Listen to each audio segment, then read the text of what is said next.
Halo, Pak Ibu dosen dan teman-teman sekalian, saya Michelle. Saya akan membahas mengenai yang nomor kedua. Ini mengenai kompresi video. Kita membuat skenario seperti kita berada di lapangan futsal lagi videoin bola mau ke gawang gitu. Nah, kita jelaskan alur prosesnya, perbedaan sinyal video analog dan digital. Kalau yang analog ini, analog, ini bersifat kontinu karena ini gelombang, terus bersifat dari alam gitu. Ini kalau kita video secara analog, berarti noise dari yang tidak diinginkan akan masuk seperti ya noise suara teriakan orang-orang, noise udara gitu bisa masuk.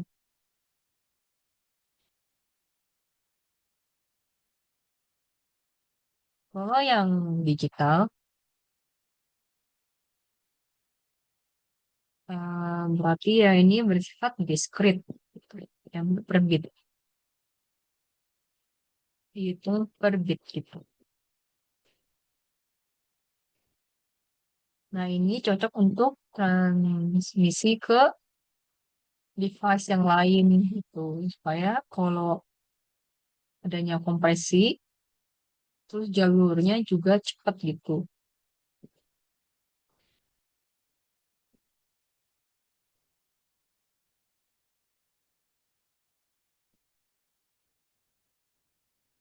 Yang kedua, video encoder H264 cara kerjanya. H264 itu untuk alat kompresi video supaya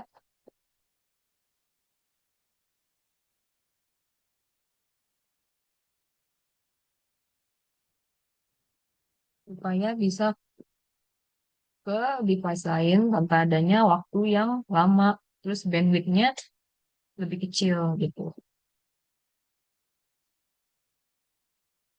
Kalau cara kerjanya, ini kita akan transformasi dulu density dan kuantisasi dulu lebih dahulu. Nah ini kita dari satu gambar ini kita perbandingkan ke per blok-bloknya. Jadinya ini per blok ini ada discrete-nya, ada nilai bitnya masing-masing gitu.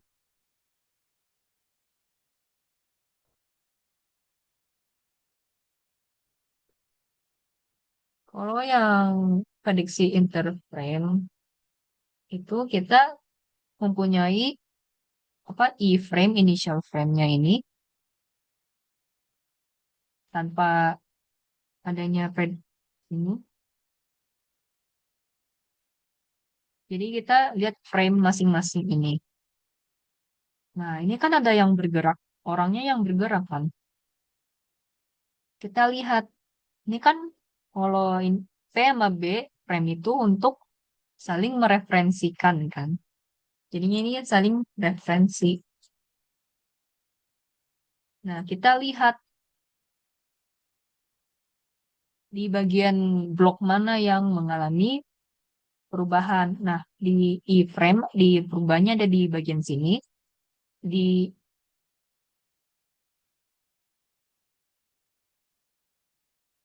ini namanya B frame, ini T frame, ini D frame. Nah, ini perubahannya ada di bagian sini sampai mengambil kesimpulan bahwa hasil akhirnya dari referensi akan bergerak sesuai dari sini. Oh, yang sama ini redundansi temporal. Ya kan hasilnya sama tapi cuma kasih tahu ke video adanya perubahan motion factor yang sedikit gitu.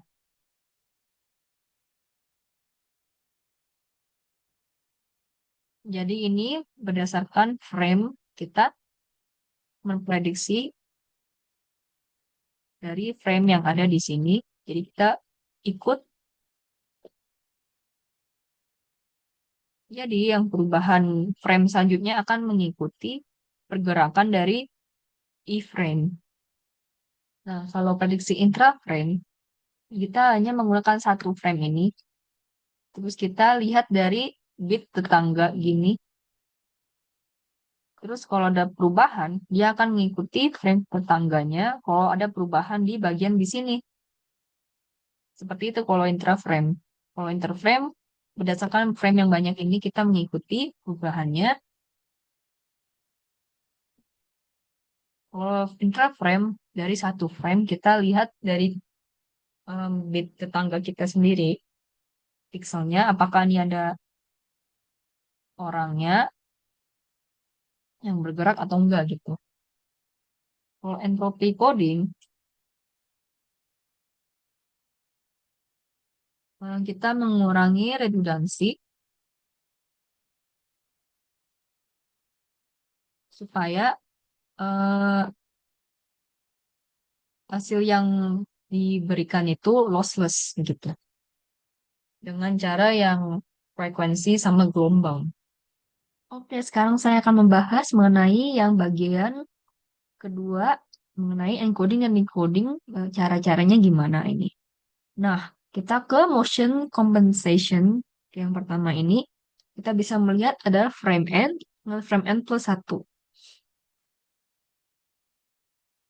Di sini, kita memiliki frame n dengan frame n plus 1 yang ada pergerakan dari anak kecil dari kiri ke kanan. Setiap satu gambar ini, kita ada makro blok di satu frame-nya. Ini untuk memudahkan satu frame ini mencari perbedaan apa dalam satu frame ke frame yang lain.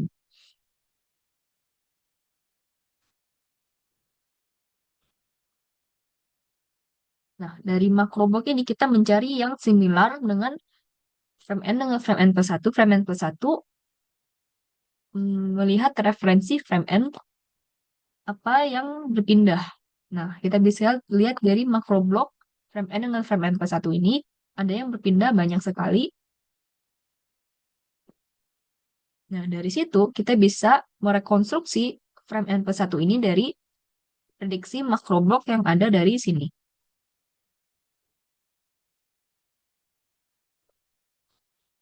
Setelah itu, jika kita menggunakan perbedaan frame n dengan frame n plus 1, pasti ini hasilnya akan size-nya ini akan besar sekali jika kita ingin encoding.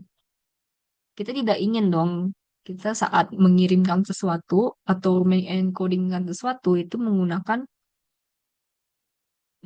size yang sangat besar. Pastinya kita tidak ingin untuk runtime-nya yang lama begitu. Nah, untuk itu kita menggunakan motion compensation ini dengan rekonstruksi n plus 1, kita bandingkan dengan n plus 1 yang aslinya. Hasilnya pasti tidak akan jauh beda dong.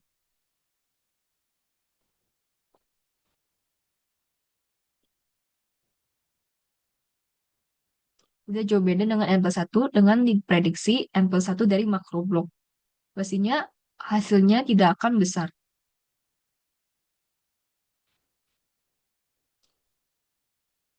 Tidak besar sehingga gampang di-encodingkan atau dikirimkan. Nah, sekarang kita ke bagian encodingnya. Kita bisa lihat di sini ada frame n plus 1, frame n-nya. Ini kita menggunakan input frame n dengan frame n plus 1. Nanti kita lakukan perbedaan image-nya dari perbandingan makro blok dari frame n dengan frame n plus 1 yang sudah diprediksikan frame n plus 1-nya ini. Nah, kita membandingkan yang telah diprediksi dengan frame n plus 1. Hasilnya akan menjadi yang motion compensation yang sudah saya jelaskan tadi. Jadinya perbedaannya tidak akan berbeda jauh. Dan size-nya tidak akan begitu besar. Nah, selanjutnya kita ke motion compensation. Jadinya kan di dalam satu video adanya pergerakan. Pergerakan dari sini, contoh ke sini. Pastinya ada pergerakan dong dari sininya dong. Nah, kita menghitung vektor pergerakan ini. supaya sesuai dengan pergerakan yang video nyata tersebut. Kita menggunakan vector encoding ini, kita akan menghasilkan encoded motion vectors. Dari gambar yang sudah dibandingkan tersebut, kita mengkompresinya dengan JPEG DCT yang menggunakan cosin. Hasilnya akan menjadi angka-angka yaitu float. Nah, kuantisasi kita mengubah hasil dari float ke integer. Nah, karena ini kompresi yang agak besar, yang size filenya menjadi lebih kecil, maka ada informasinya yang hilang dari sini. Kan floatnya kan ada koma-komaannya kan. Kalau ke integer, komanya akan dihilangkan. Jadinya informasinya akan ada yang hilang. Terus kita ke entropy coding,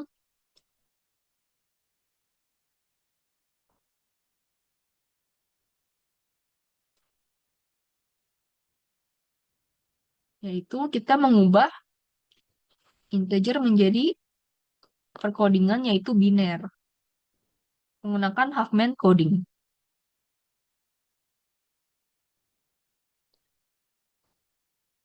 Hasilnya akan menjadi encoded image.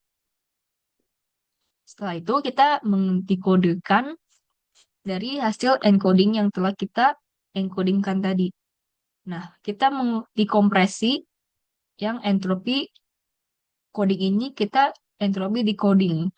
Jadinya kan ke biner menjadi integer.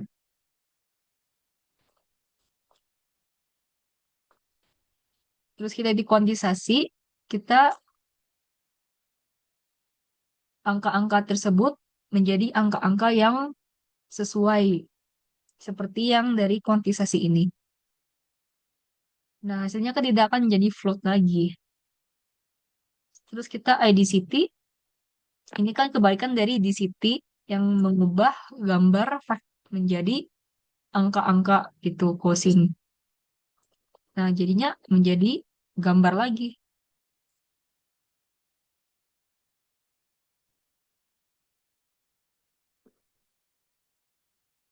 Nah, gambar ini kan sudah direkonstruksi dari perbandingan yang total diprediksi N+1 dengan N-nya.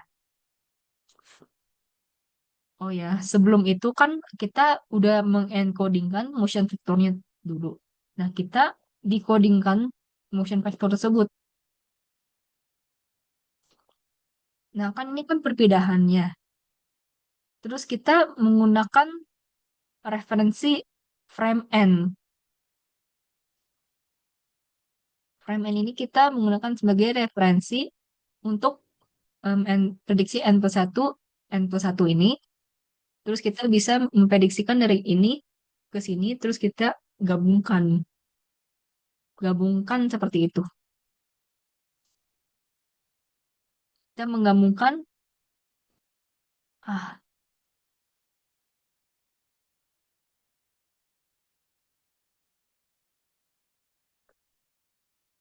jadi yang frame N dengan em, prediksi frame N+1,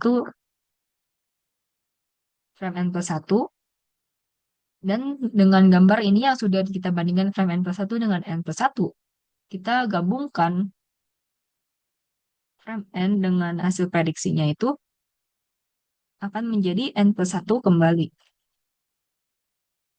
Karena ini kan perpindahan, jadinya hasilnya N ke N+1 itu lebih akurat.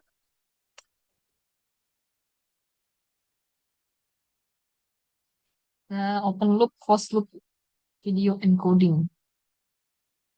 Kalau open loop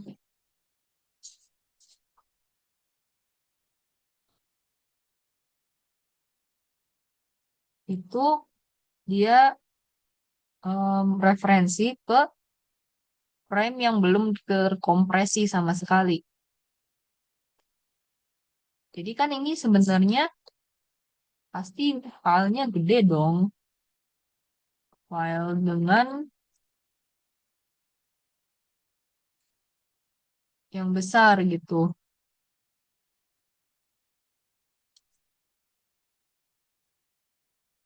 Nah, ini pasti tidak ideal karena kita mau langsung transmisi gitu. Pasti open loop ini tidak efektif. Tapi kalau yang closed loop, kita referensi ke frame yang sudah ada perdiskriptannya, udah per bit gitu. Frame yang udah terkompresi.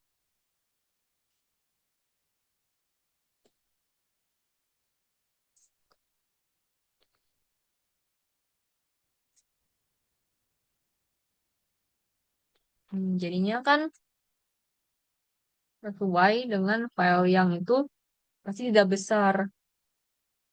Jadinya cocok untuk transmisi ke device yang lain gitu.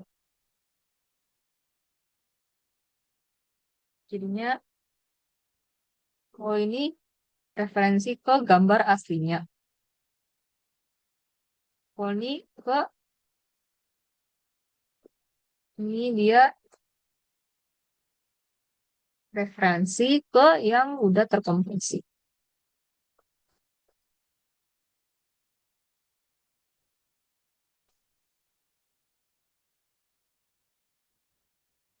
Mengenai redundansi temporal. Kalau redundansi temporal ini,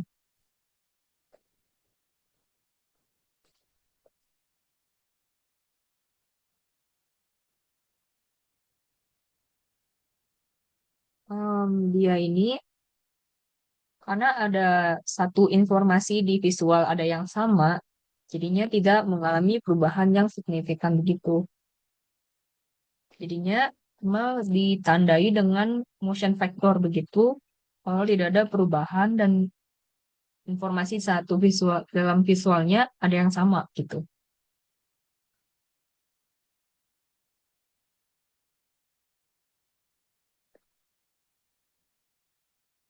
Ini menunjukkan informasi visual yang sama.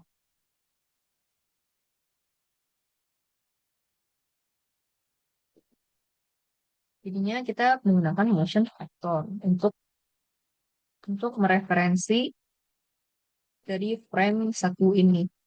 Kalau ada bola gawang, gawangnya juga sama gitu.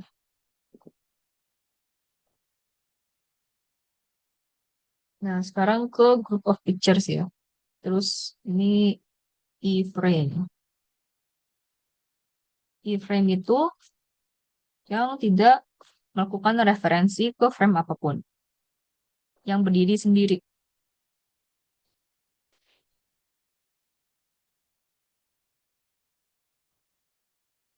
Kalau P-frame, dia itu referensi ke yang sebelumnya, ke frame sebelumnya.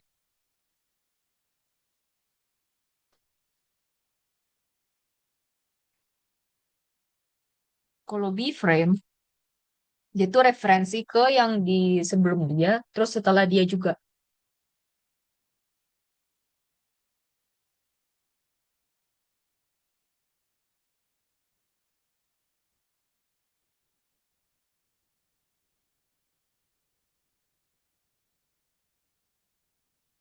Nah, ini kalau perbandingan GOP 20 sama GOP 50. Kita bandingkan kualitas ukuran filenya.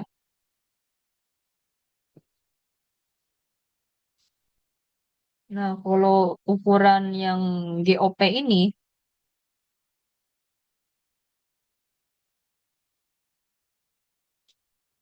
ukuran yang GOP ini lebih besar karena dia menggunakan iframe-nya lebih banyak daripada GOP 50. Hmm.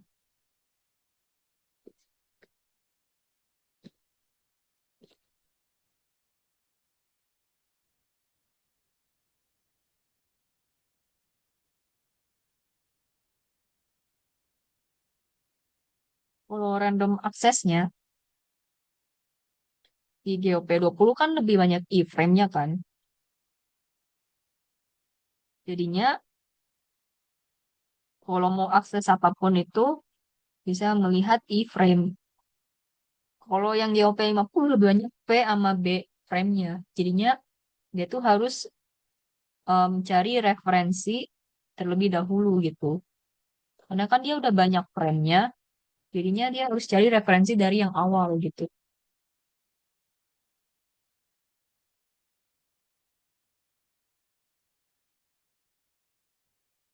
Kalau relevansi,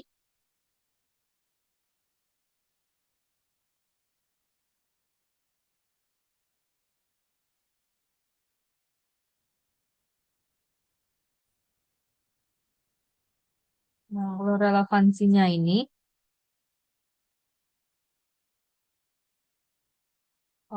dia ini lebih cocok yang kalau yang real time. Karena kalau mau seeking yang cepat gitu, terus bandwidth-nya rendah, maka ya dia harus punya iframe yang banyak supaya tidak adanya error. Kalau ini lebih cocok yang kalau tidak harus langsung di real time, yang bisa ditaruh di YouTube aja gitu, nggak secara real time kan itu.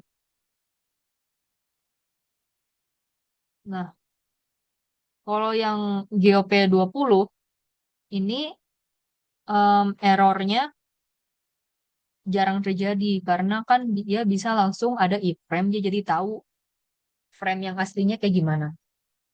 Tapi kalau ini, kalau mau pemulihan gitu, agak susah, agak lambat karena dia kan agak banyak referensinya gitu.